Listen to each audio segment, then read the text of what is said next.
Hello everyone, today I decided to make a video about my favorite albums of all time. So I didn't really plan on making this video, but last night I was playing guitar, listening to music, and I just thought I would open up a Word document and write down my favorite albums. And I thought that I would make a list of only 10, but I have, a list of 10 and 2 pages of honorable mentions, and I think I'm going to go through all of them. So this will be an interesting video, and you can find out more about my music taste, my influences, and let's get into it. So I will start with my top 10 list, which can change. It's not a constant. I always change it. There are only like 3 or 4 records that are mainstays that are always on the list and are always in the top 3. In the top 3, they change between each other. But I will start with number 10. This is Kiss Asylum. Asylum. It's my favorite Kiss record. The first one with Bruce Kulick on guitar, who is my favorite guitarist in Kiss. I also really like the Hot in the Shade from '89. I really like that record, and I really like I think it's Revenge. I think it's called Revenge, isn't it? From '92. Actually, let me check right now. Yes, it was indeed called Revenge, the '92 record. Anyways, I like it as well. But my favorite Kiss record is Asylum from '85. My favorite song from there is Tears Are Falling, which is also my favorite Kiss song. Okay, that's about number 10. Let's go to number 9. So number 9, I'm not sure, but I'm going to put Testaments, The New Order. So Testament have a lot of really good records. I like Disciples of the Watch, the debut, The Legacy, Practice What You Preach, then what was it called? The Souls of Black, The Ritual, then was Law, The Gathering. I like a lot of Testament's work. Even the modern albums are great. Everything from Brotherhood of the Snake, Dark Roots of Earth, the Titans of Creation, everything. But I like the New Order because I used to listen to it a lot, and one of my favorite Testament songs is on there, Into the Pit, a short, trashy, brutal tune, which is just great for moshing.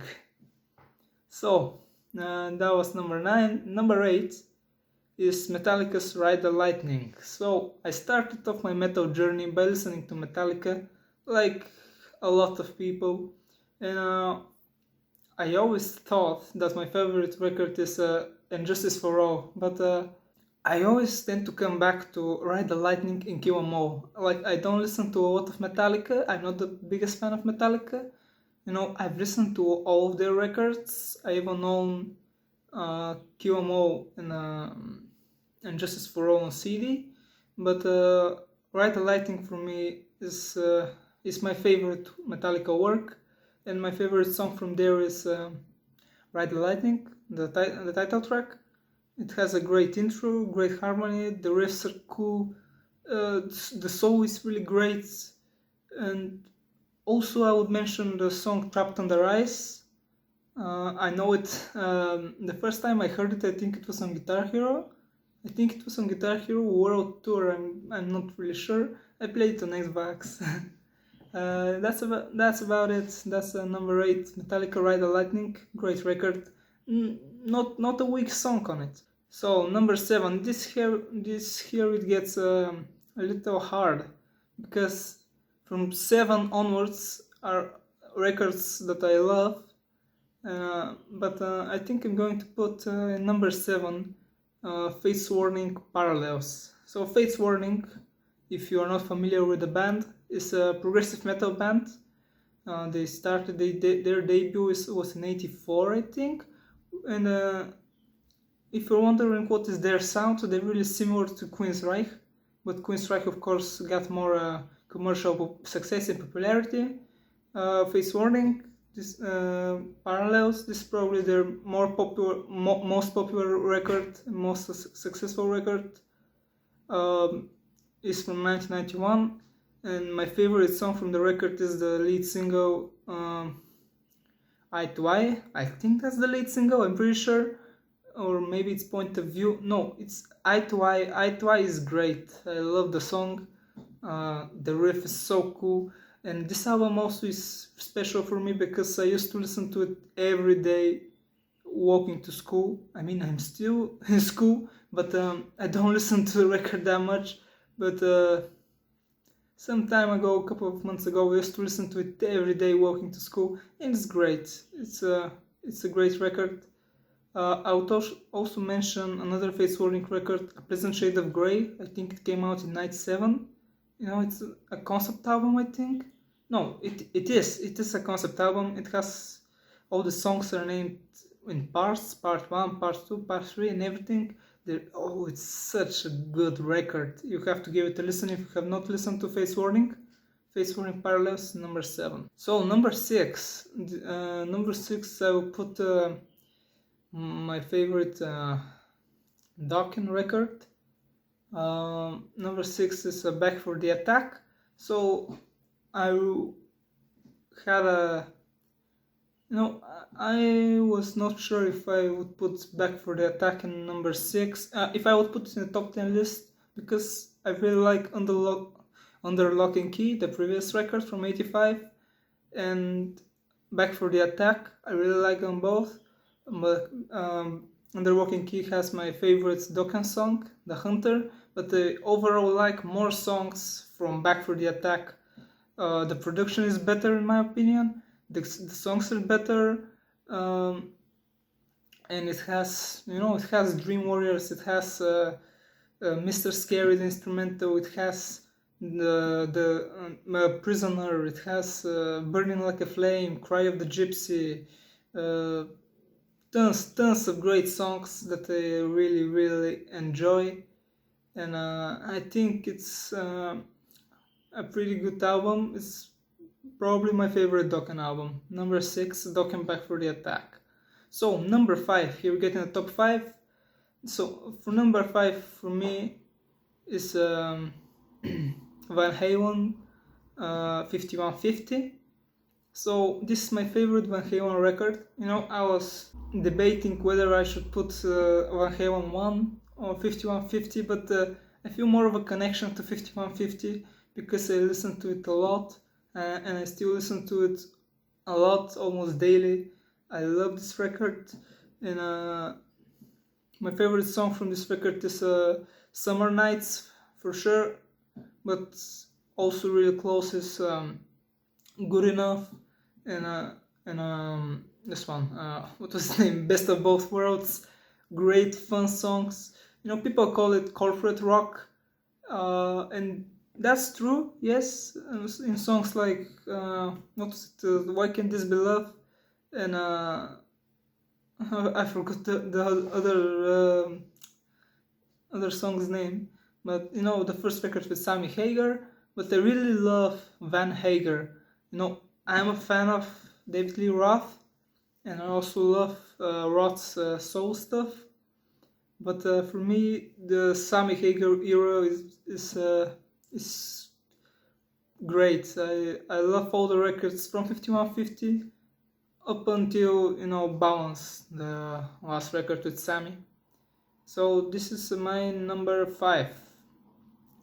Number 4, Hero Records, in which I don't skip a single song, and number 4 will be a Lynch Mob, Wicked Sensation.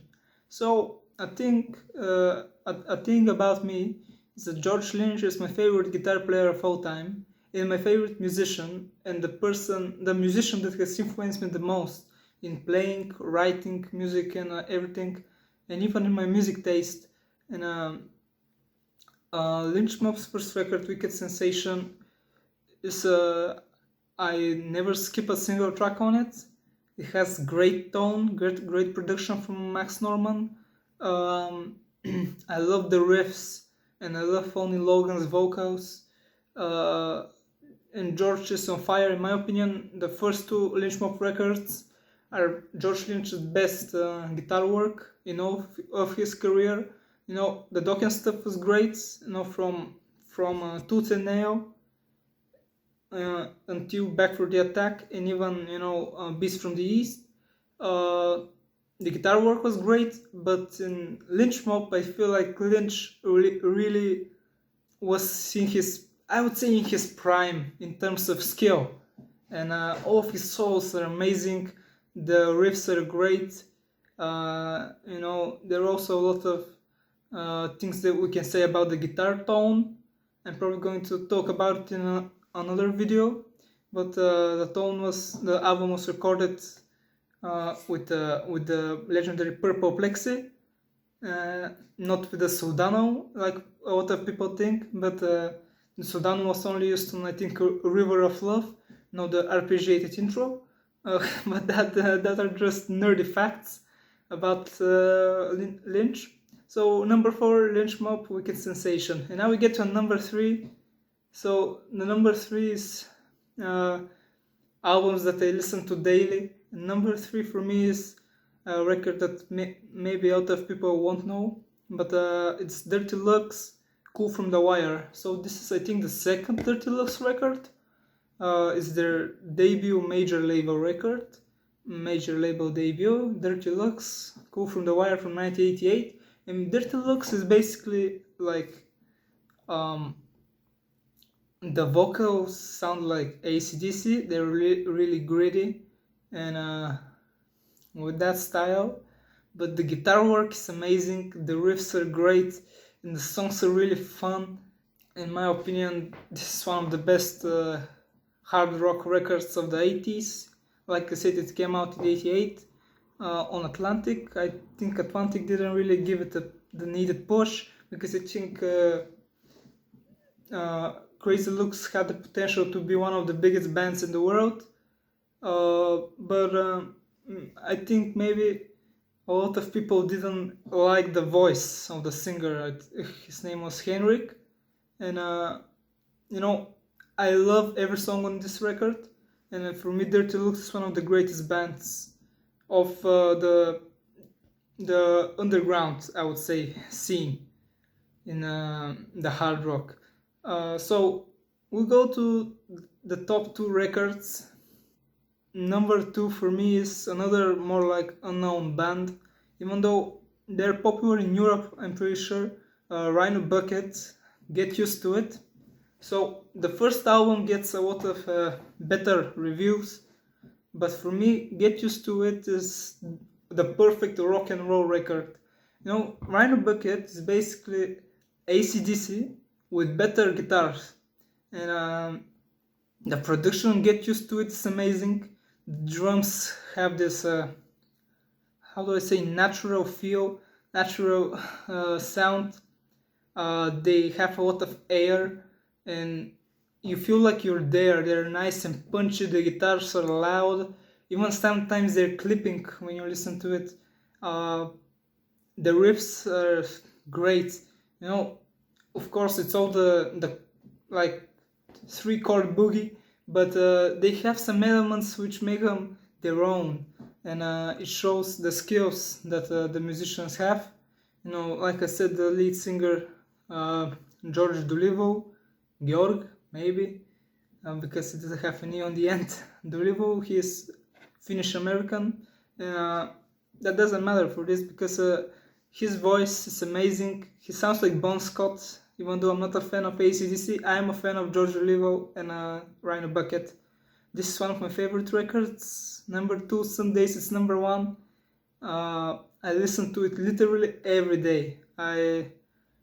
My favorite song from this record is for sure Hey There. I love the song Hey There, with the lick in the beginning. It sounds so cool, but every song on this album is badass. Even the instrumental Stomp, the last track on the album, great solos, everything is great. I didn't think I mentioned my favorite songs from Weekend Sensation and from Cool from the Wire. So my favorite song from Weekend Sensation by Lynch Mob, which was my number 5 record, my number 4 actually. My favorite song from this record was probably Sweet Sister Mercy from Wicked Sensation, but Wicked Sensation is also one of my favorite songs, as well as River of Love, No Bed of Roses, All I Want, Street Fighting Man, great songs. And from Cool from the Wire, my favorite song from there is probably Tokyo, or the title track Cool from the Wire, or It's Not the Way You Rock. Now, there's also great songs like Can't Take My Eyes Off You, and Wasting My Time. There are more slower song ballads. Wait, I lost track of my list. Let me. Yes, now number 4 was Lynch Mob, number 3 was Cool from the Wire, number 2 was Get Used to It, and now number 1, my favorite band of all time and my favorite record. This is Megadeth, Euthanasia. So Euthanasia is the record from '94 after Countdown to Extinction, and it's not as heavy as the previous records by Megadeth, but in my opinion it's probably, no, I want to say it's their best work, even though it's my favorite. I think Dave's singing is great, the production is great. I think Max Norman is the producer on this one as well, because Max Norman produced the previous record, Countdown. I think he produced Euthanasia as well, but Euthanasia just has a feel to it that I really, really enjoy. And I love Dave's voice on this record. A lot of people don't like Dave's voice, but I think it really fits the Megadeth sound. The guitar work is great on this record. You have Marty on lead guitar and Dave, and the standout songs. I mean, every song in this album is great. I love Train of Consequences.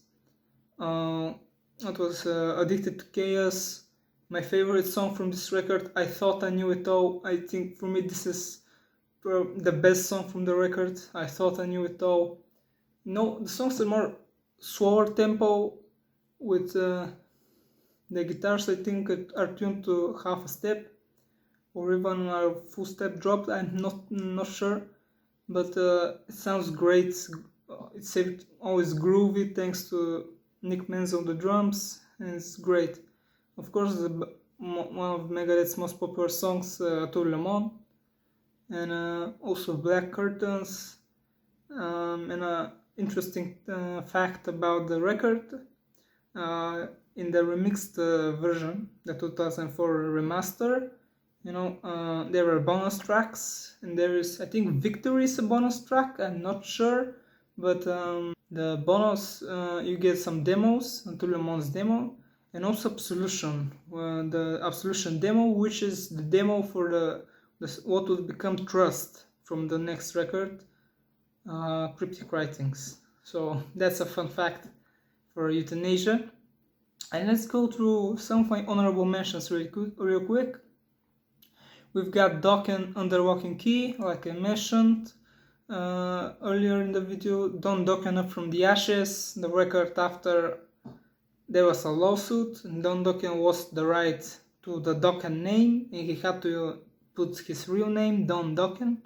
And that was the record with John Norum on guitar, Mickey D, Billy White, Peter Bottis. Is great record. Definitely check it out. Megadeth, rest in peace. Speed metal masterpiece. Metallica, Kill 'Em All, like I mentioned. I really, really like this record. Lynch Mob self-titled from '92 with Robert Mason. I love Robert Mason's vocals, and the song Tangled in the Web I think is great. Also No Good, and When Darkness Calls, one of George Lynch's best solos in his career. Poison, Open Up and Say Yeah.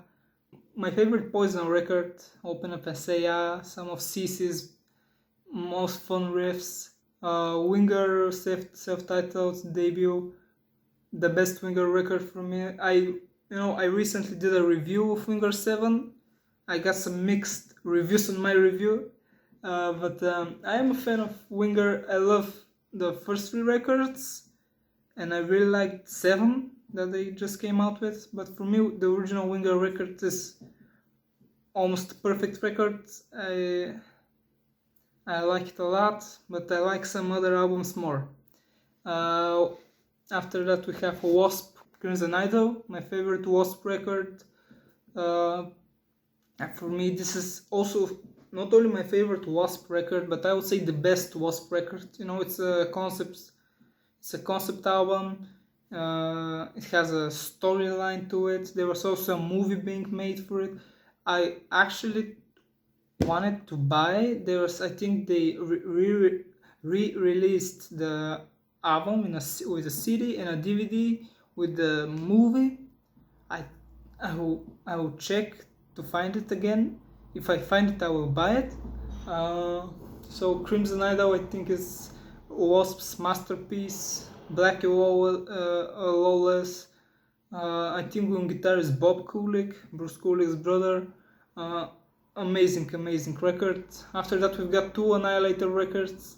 Annihilator, Canadian thrash legends, Alice in Hell and Never Neverland. I love Alice in Hell's raw energy. The songs are great, just pure old school thrash metal, speed metal. And Never Neverland has amazing riffs and amazing production. I love the production of the record. The guitars sound nice and fat and also crispy as well. Full, the mix is full, it's great. After that, we've got Testament, Souls of Black, like I mentioned. Then we've got Overkill, The Years of Decay. I really love this album. The song Illumination, one of my favorite speed metal songs. Megadeth, Dystopia, my favorite modern day thrash metal record. For me, Megadeth from 2004 onwards, from 2001 onwards have always put out quality material, except Super Collider. Dystopia for me is the best modern day Megadeth record and the best modern day thrash metal record from the Big Four. Maybe along with Slayer, Repentless. What else? We've got Hurricane Alice, another underrated band, underground. I would like the genre I like to call underground glam. Hurricane Alice, they were forced to change their name from Hurricane, like the normal spelling with H-U, Hurricane with H-E, Hurricane, because there were conflicts with the band Hurricane with the brothers of Rudy Sarzo and what was Carlos Cavazo and Kelly Hansen from Foreigner. Doesn't matter. Hurricane Alice, tear the house down. Great, sleazy, glammy record from 1990, released on Atlantic. I love the production. It's really bare bones production. I have to mention the drums. The drums on Tear the House Down by Alice are amazing. I don't know what that drummer was doing, but he's great. I think his name was Rusty or something. But Hurricane Alice, Tear the House Down, amazing record. Then we have 2 Queensryche records, Operation Mindcrime and Empire. Don't need to say a lot about them because Operation Mindcrime is a record that needs its own video. It's a concept album and it has some great songs. My favorite song from Queensryche, I Don't Believe in Love, is from this record. Then we have Empire, which has the Jet City Woman, amazing, one of my favorite songs by Queensryche as well. The first 2 Cinderella records, Cinderella, Night Songs, and One Cold Winter. You know, Night Songs is the more glammy version, more glammy record of Cinderella. One Cold Winter is more bluesy, and I love the vibe of One Cold Winter. And the title track, Long Cold Winter, is just a blues masterpiece. Then we've got the Rhino Bucket, self-titled, like I mentioned. It's more critically acclaimed than Get Used to It, but I prefer Get Used to It. After that, we've got Alice in Chains, Facelift, the best Alice in Chains record for me. Just so raw and great, and it has a song "We Die Young" which I love. Also has "Love Hate Love," and I can't remember other songs from the record, but it's great. You know, we have Jerry Cantrell, one of the greatest songwriters of the 90s, Lane Staley, you know, Mike Starr on bass, of course, Scott Chaney. I think Scott Chaney, what's his name? Scott Chaney. I know. He recorded the drummer. He recorded the record with one arm because he broke his arm. Then we have the first two Skid Row records. We have the self-titled and Slave to the Grind. You know, they're different records, but I find myself listening to Slave to the Grind more than the self-titled. My favorite song from the record is probably Sweet Little Sister, or Big Guns, or Can't Stand the Heartache, or Youth Gone Wild. Slave to the Grind. From Slave to the Grind, I would say my favorite song is Riot Act. Just mean punk song with Sebastian Bach on vocals. Amazing song. Definitely you get a lot of the Rachel Bowen influences from the punk scene and everything in Slave. Then we got Motley Crue's Shout at the Devil. You know, the second Motley record is still has that raw energy, but a bit more polished, not like the debut. It has my favorite Motley song, which is Too Young to Fall in Love. Then we've got 4 Opeth records. So I love Opeth, one of my favorite bands, but I don't feel like one of their albums are in the top 10 for me right now. But we got Blackwater Park. I think it's probably their masterpiece from 2001. I even own it on CD. Blackwater Park is, Opeth. They combine the things they do really well, and it just works. Opeth's style of death metal is great. Then we got Ghost Reveries, and we have Damnation.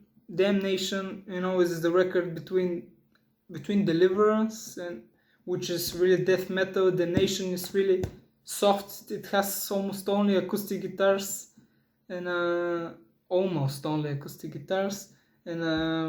Ghost Reveries, which is an album I really like.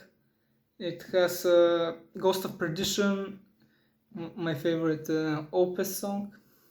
Then we've got Incauda Venenum, or Incauda Venenum. I'm not sure how you pronounce it, but it's from 2019. Is a prog rock record.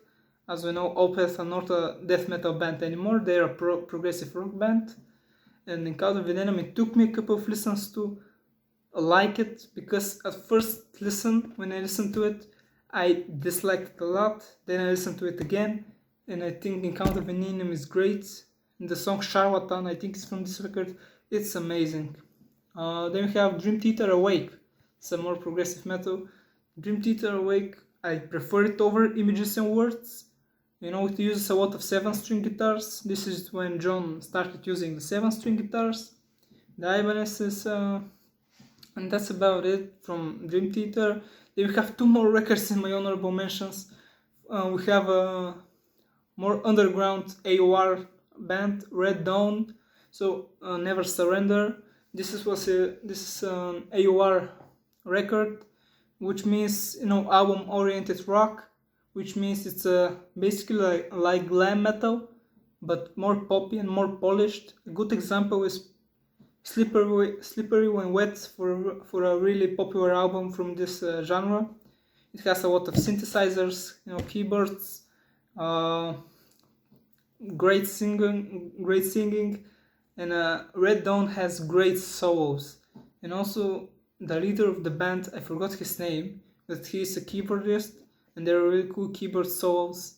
And also the bass player from Ted Nugent's band played in Red Dawn, and nowadays he also plays in Ted Nugent's band, and I think in Tokyo Motor Fest, and that's cool. And then we have the last record in my honorable mentions, which is Def Leppard's Hysteria, from '87, the big blockbuster Hysteria for Def Leppard. We all know from after Pyromania, Rick Owens accident and everything, the making of Hysteria, that they spent, like $3 million on the production budget. They needed to go 5 times platinum in order to break even, but eventually they went 13 times platinum on Hysteria, and it has some of my favorite Def Leppard songs, Love and Affection, Don't Shoot Shotgun, Hysteria, the title track, Pour Some Sugar on Me, staples in the rock radio world, and also in history, in 80s culture. But okay, that's about it. This video is really long. I'm probably gonna have to edit it down a bit, but this is a list of my favorite albums. And now that I'm looking at my honorable mentions, I'm thinking I might change the top 10, but in a month probably I'll make an updated video with a new top 10 of albums. And I just love talking about music. So I want to thank you for watching. Thank you for listening through my rambling about records and fun facts. So I want to thank you for watching. Hope you like it.